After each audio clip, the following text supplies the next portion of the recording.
Hi, everyone. I'm Ken Schaefer, and I'm here to discuss all things related to men's sexual health. And I'm continuing my series, the ABCs of men's sexual health. Uh, every week, I've been going through one letter of the alphabet, discussing men's sexual health. And this week, I'm on Y. So uh, we'll be discussing a word that starts with Y related to men's sexual health. Um, so I just want to update people, anyone who's watching this. Um, I'm on the verge of finishing my ebook, and I'm pretty proud of what of this book. Uh, I'm finishing it up, and I will be releasing it in digital form. Uh, there will probably be a PDF version, a Kindle version, and some other ebook formats. Whatever format I can publish it in, I will publish it. Um, so stay tuned for that. I'm also getting close to starting uh, a beta version of my uh, men's health uh, talk group that will have uh, uh, boy, the word just slips right out of my mind. Here I am on camera, and the word just slips right out of my mind. Um, uh, there's going to be a series of challenges, a beta of a month long series of challenges. The challenges will be released one a day. You probably won't be able to do all the do all the challenges immediately. In fact, I don't think anyone would be able to do them immediately. But and then uh, over the month, we'll go over the challenges. We'll discuss things that are working for men and things that aren't working. Uh, and you'll have the chance to talk to me, ask questions, and at the end of the month, we'll continue the discussion because most guys are going to be trying. Most guys who are serious about it anyway are going to be trying to attend to these challenges. So that's coming up. Uh, so stay tuned. I'm very excited about these things, and uh, really, um, I'm really proud of the work that I've done on the ebook and these challenges. And I think if you are a man with ED, or if you are someone who's a partner, if you're a partner of a man with ED, um, I think these resources will be great for you. And the ebook will be a great resource. Joining in the challenge and discussing things with other men who are in the same predicament, talking to me. Anyway, all right. So, what's the word for today? So, I'm up to Y. I've almost completed the alphabet. Next week will probably be the last week of this series, and then I'll start a whole new series at some point. Uh, I don't know if it will have a theme or if I'll just get on and talk. I haven't decided yet. Uh, but when after this series, I probably won't continue to stream on Instagram. I've been streaming on Facebook, YouTube, Twitter, and Instagram. And unfortunately, Instagram just makes everything a lot of work. And right now, I'm not getting that many viewers on Instagram. If you are viewing on Instagram and you do want me to continue uh, my live streams on Instagram, reach out to me. If enough people reach out to me, I'll reconsider. But until Instagram makes makes things easier for people who create content to share it. Until they do that, um, it's just like I said, it's just too much extra work, and I need a whole. I just need if you're watching on Facebook or um, YouTube or Twitter, you can get a lot more out of it because I'm using streaming software for uh, those platforms, and I can share more with you. And I can also, if you make comments, I can see the comments.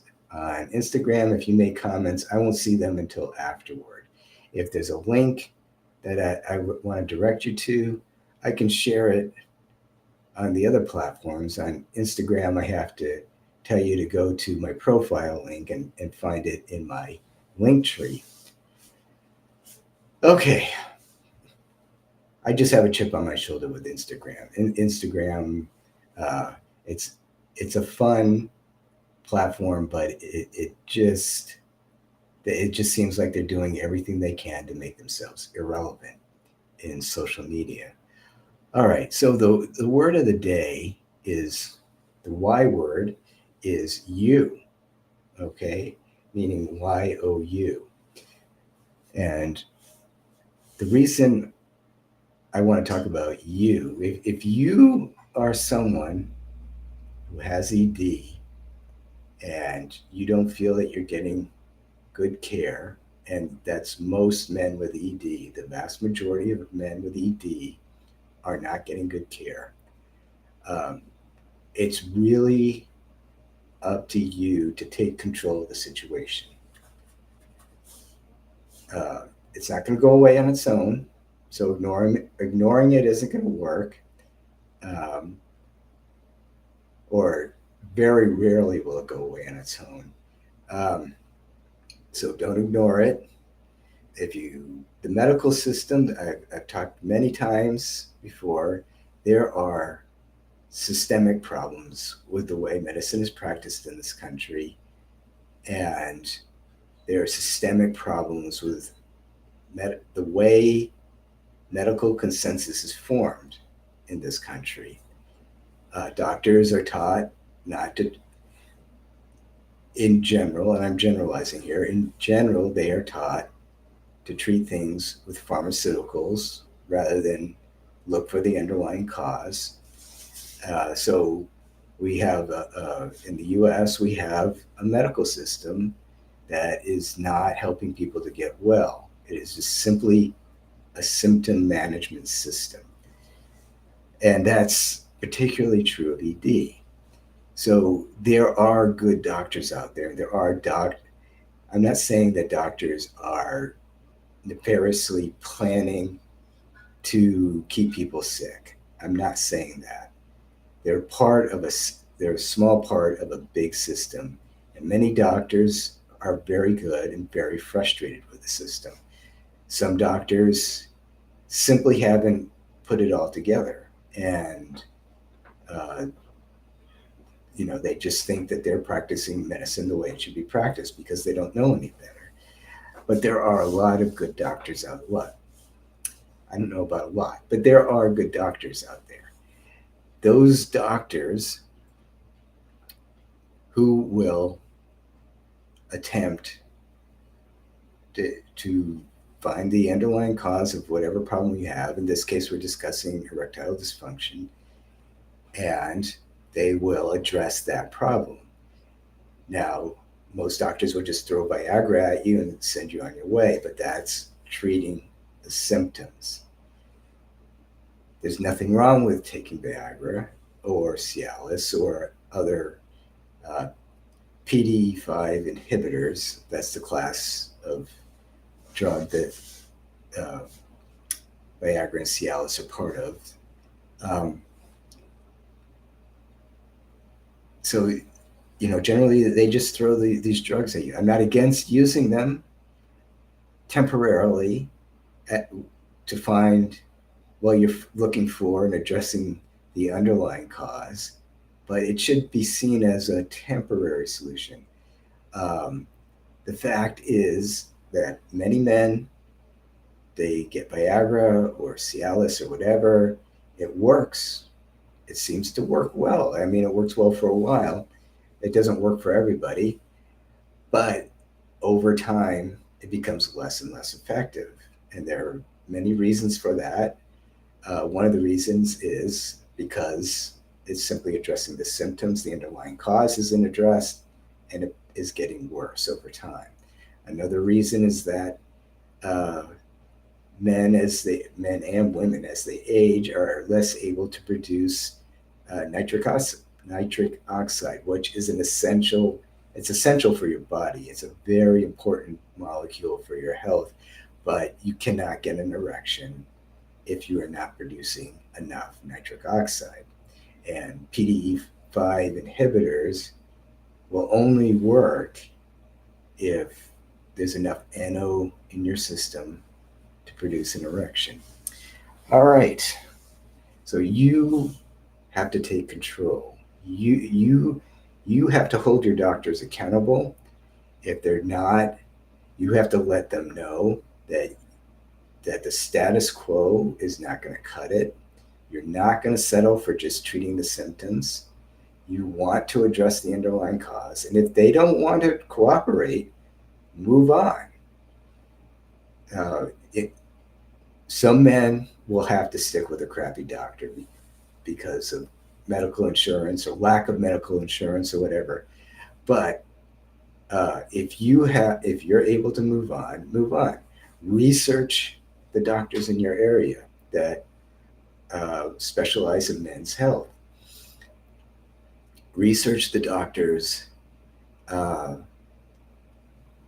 find out what other patients think of them. Find out what their methods are. Um, I can tell you, I went through a lot of doctors. Once I realized what the problems with the system were and what the problems with the practice of medicine were when it came to treating ED, once I realized that, I started going through doctors pretty quickly. I went through, I don't know, several doctors before I found one that was adequate or actually quite good. I ended up with doctors who were very good. Uh, but it was a learning process. Um, I went to one urologist, had one visit with him and one phone call, and by the time I hung up that phone, I knew that he was useless. He was not going to help me, um, at least not in the way that I wanted. He wanted to treat my symptoms. He didn't want to find the underlying cause, and I moved on. I moved on to an endocrinologist, and she did want to help me. She was willing to work with me, but she didn't have the proper training. She Her specialty was diabetes, and she didn't really understand the nuances of men's hormones and how they work in the body. Uh, so I then ended up going to a men's health clinic, and they were better, but they still weren't good enough. They basically just wanted to throw testosterone at you and then continue to treat your symptoms. Um, anyway, so it was a process. You have to be you have to be stubborn. You have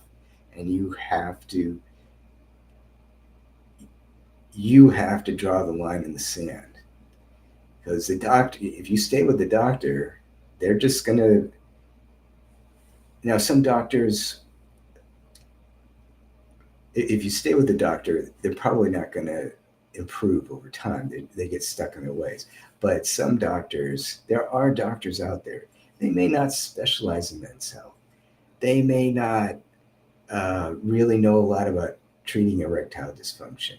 But if you come to them, if you do your homework and you say, can we check this? Can we check that?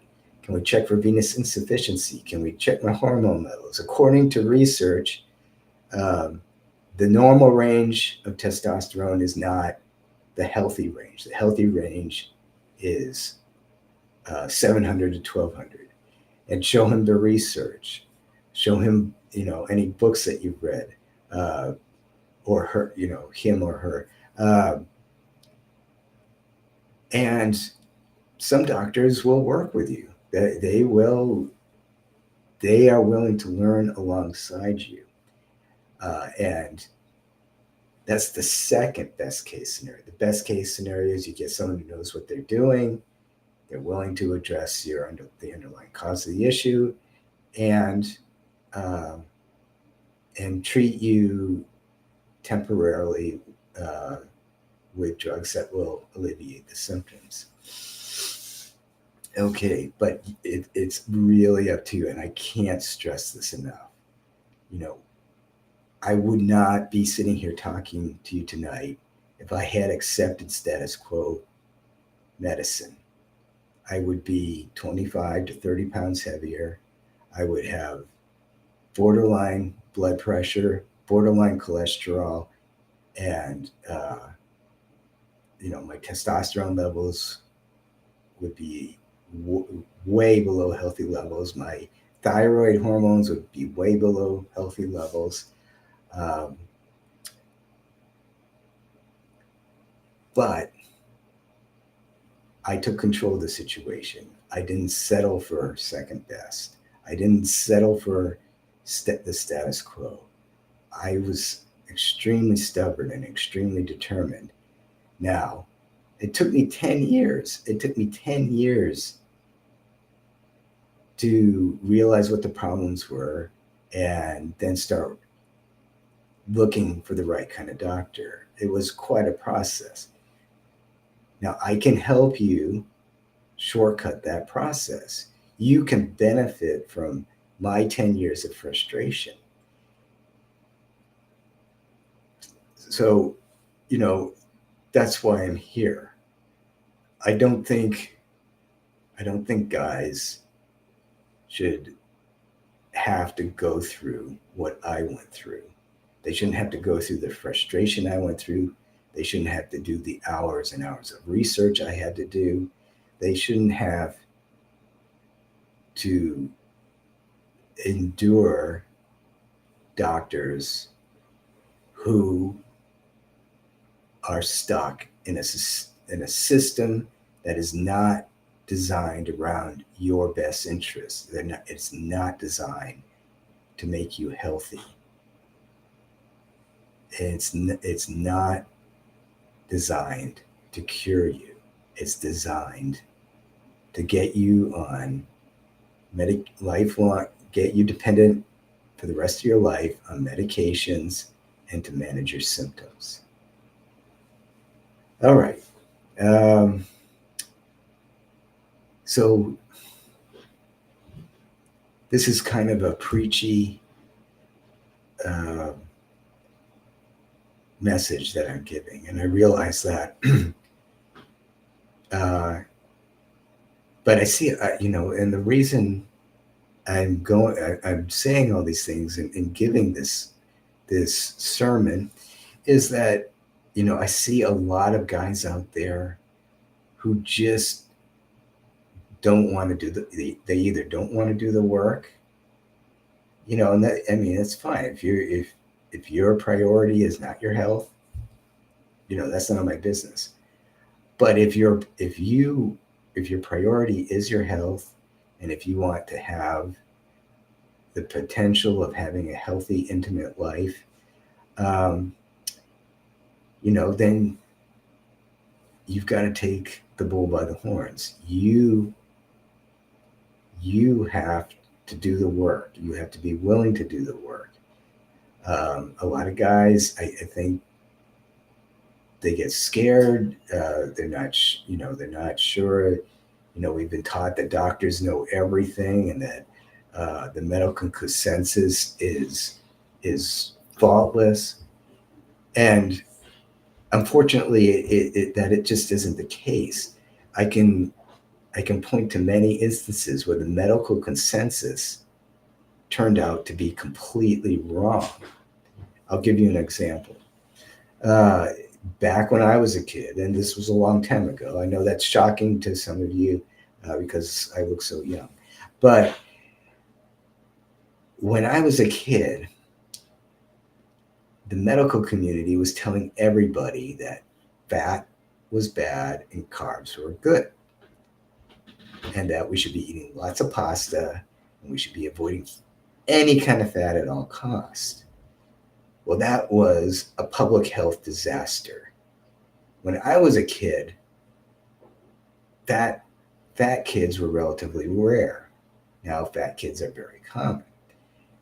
Uh, the American waistline has expanded.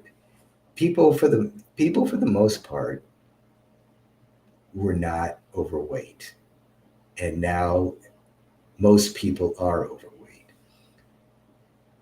So what happened? Everyone was eating carbs and avoiding fat, and they were getting less healthy. They were putting on all kinds of weight, and this mantra of carbs are good and fat is bad just got stuck in the public conscious.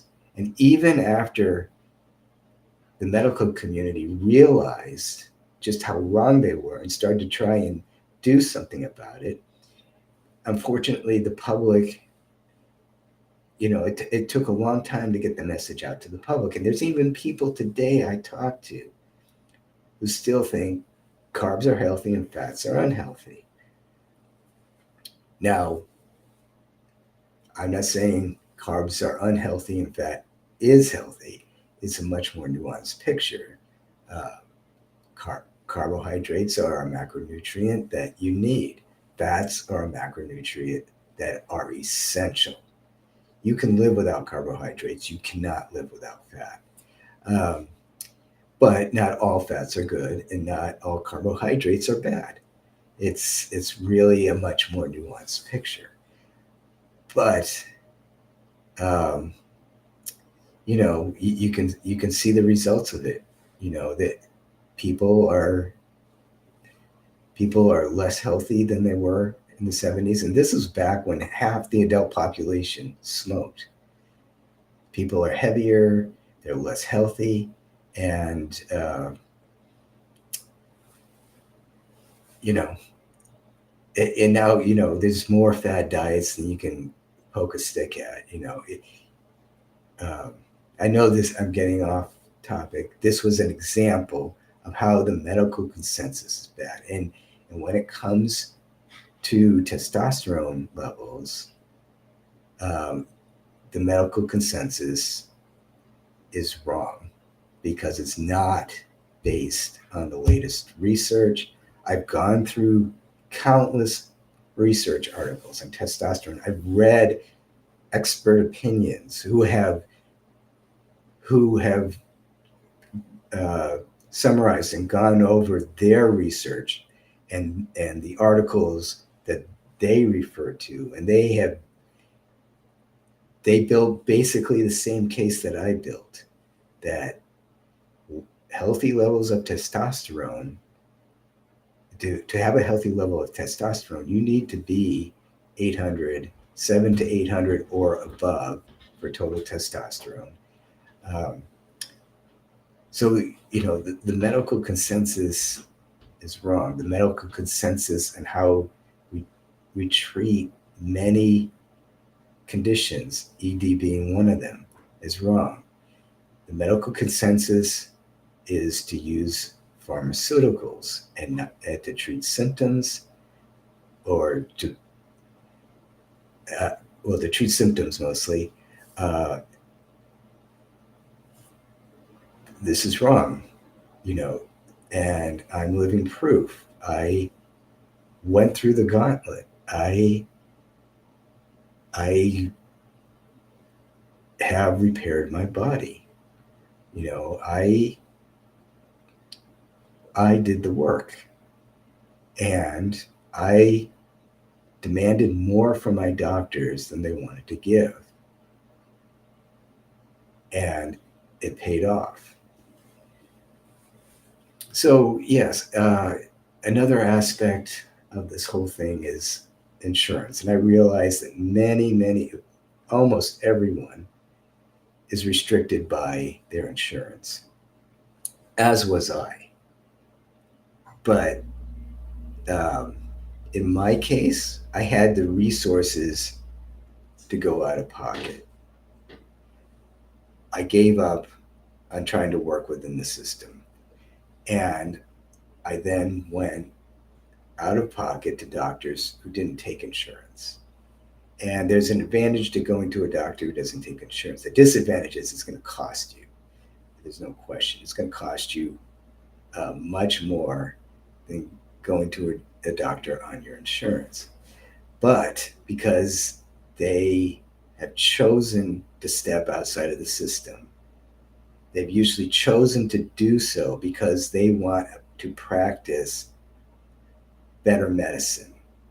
They want to do more for their patients than manage symptoms. So when I stepped out of the system, went out of pocket, and found doctors who weren't beholden to the insurance companies and medical organizations, that's when I got results. And I hope there's enough doctors who take insurance, enough good doctors who take insurance, so that most men can have access to the kind of medical treatment I had access to. But if you have the resources and you're not happy with the way things are going, consider finding doctors who work, who don't take insurance and work outside of the system. And I really get going on this. Yeah, let me just summarize quickly. So, um, you have to take control of your health. The medical system is not designed to, with your best interests at heart. It's not designed to cure you, it's designed to manage your symptoms. And I'm speaking in broad generalizations. There are exceptions. There are, I mean, if you have an appendicitis, yeah, they're going to cure that. They're going to operate, take out your inflamed appendix, and cure you. But I'm talking about more subtle conditions like erectile dysfunction, or high cholesterol, or metabolic issues. These are very subtle issues that can be difficult to find, require a lot of work and a lot of trial and error. Um, and the system just isn't prepared to do that for most patients. Um, so you have to hold your doctors accountable. You have to look at the doctors that are available. You have to get on the internet and do your research. And it's an error prone process, it's an imperfect process, but you have to do it. And unfortunately, I found out that YouTube is now uh, squashing videos by medical professionals where they state opinions outside of what the World Health Organization, um, what their consensus opinion. And as I've discussed earlier, um, the consensus opinion is often wrong and it's almost always outdated. But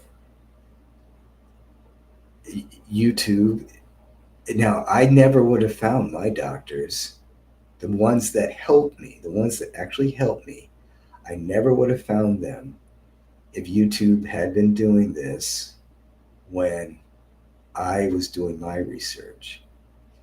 Because uh, I I found them. I found these doctors uh, because they did not work within the system. Their opinions differed from the medical consensus. And that is now much more difficult to accomplish. Um, and it's sad. It's really sad. I don't know why YouTube is doing that, but they probably believe they're doing the right thing. They probably believe that uh, the consensus opinion is always right. It's not always wrong. I'm not saying that it's always wrong, but in science, things are not as black and white as most people think. There's almost always some kind of room for debate and for differences of opinion. Two people can look at the exact same sets of data and come up with differing opinions. And and if the bureaucracy of the medical organizations picks one opinion over the other, fine, that's understandable. But they shouldn't be shutting down the debate. They should be leaving an avenue for debate. They should be uh, they should be uh, welcoming debate, because as as I said with my with my example about the dietary advice that started when I was a kid of eating carbs. Um, you know, that was a public health disaster that lasted decades and is still a problem. Uh, if there had been healthy debate going on, because there were people out there that knew that this was wrong, or at least believed that it was wrong, but they were silenced. The news media ignored them. They were considered crackpots, uh, whatever. And don't get me wrong, there are people out there with some crazy medical ideas, but there's a range of legitimate debate within any science, and that range of legitimate debate should be fostered and encouraged. I'm not talking about the people, that want to use energy stones or whatever. And I don't know much about energy stones, but I know that I probably don't think that they actually do very much. But so I'm not talking about allowing giving every opinion an equal um, weight, because not all opinions have the same weight. Um, so, but like I said, there is a range of opinions that fall within uh, what can be gleaned from the science, and that those ranges of opinions should be um, encouraged. And debate debate is a healthy process. Debate is a healthy process that ultimately improves on uh, on almost everything, if the debating is done right. If it's done like it is in presidential elections, then it's not a healthy process, because it has nothing to do with actual facts. But I don't want to get into politics. This is not a political station or a political channel. All right. Yeah, I guess I'm a little bit more passionate about this than I thought. But I want to get the message out to you. You are responsible for your health, and you have to drive your health care. You can't let your health care drive you. And with that, I'm going to stop my diatribe. I just want to, as I mentioned, I got an ebook coming out. I've got a men's health group that I'm going to be starting. I can't give you exact times because I'm working with some people to figure that out. But um, uh, sign up for my newsletter. Okay. My newsletter will, if you get my newsletter, you will get all this information sent right to your inbox. So you can sign up for my newsletter at this website. Let me get the URL, the QR code up there. So if you're on Instagram, you can't see this, which is a reason why I'm getting off of Instagram. But again, Instagram, if you are watching this on Instagram, go to the link in my profile and you'll find these, all the links I'm talking to. But healthysexualitynews.com, that will allow you to sign up for my newsletter. You can also go to my website, and the QR code is up in the top left corner there.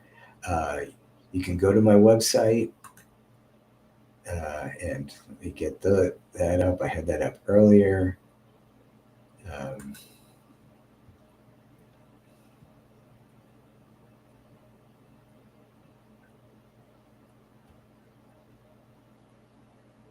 Website, okay.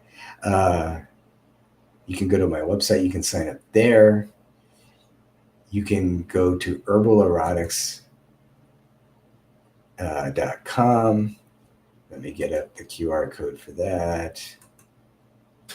Okay, if you go to herbalerotics.com, you can get 10% off Herbal Erotics supplements that are designed to promote your sexual health.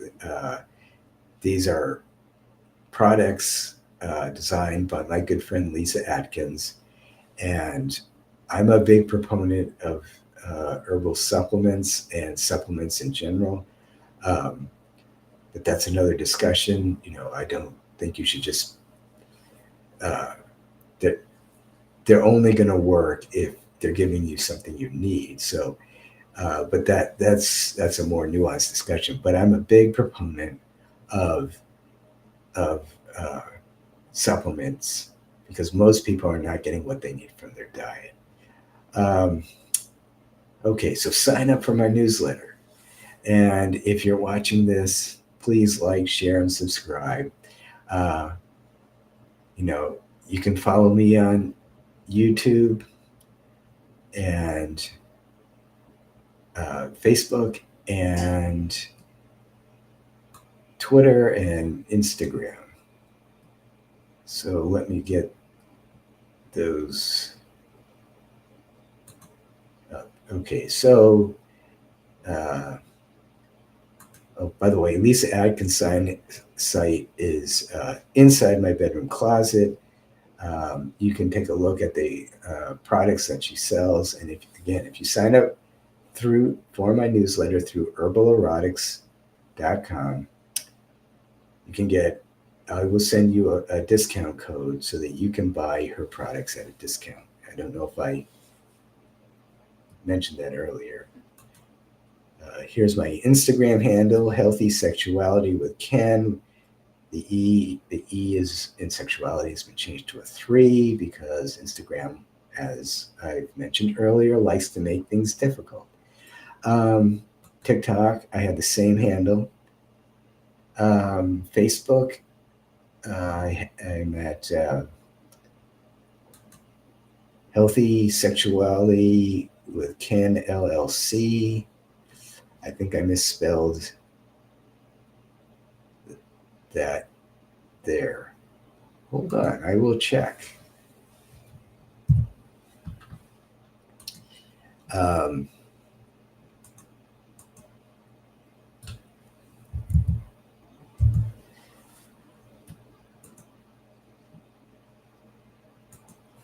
Anyway, if I did get that wrong, I will correct it momentarily. But on YouTube, Healthy Sexuality with Ken, LLC.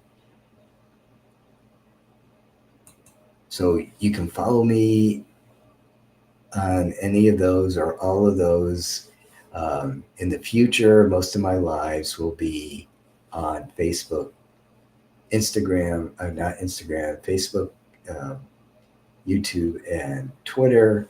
I am starting to do some experiments on TikTok, but uh, I'm just experimenting with TikTok right now.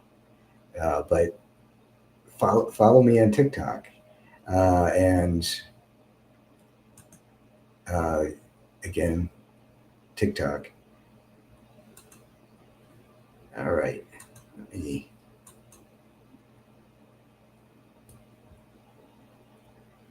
I'm pulling up my Facebook page as we speak.